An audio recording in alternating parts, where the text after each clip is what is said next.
It's a colourful picture book written by Sarah Roberts, originally an expert in the environment and an environmental campaigner.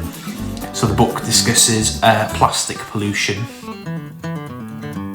Llŷr, the plastic bag who gets washed into the sea and is unfortunately mistaken for a jellyfish.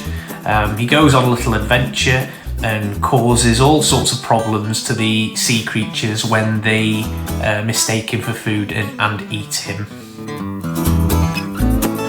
Things are obviously a little bit different because of coronavirus, but you should be able to check with your local bookshops first.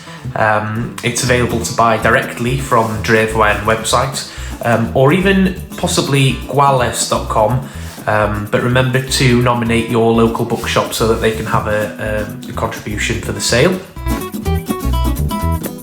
I'm really glad to see another environmental book available in Welsh. I think it's a really important topic, so it would be quite useful in schools or parents that now find themselves at home, teaching at home.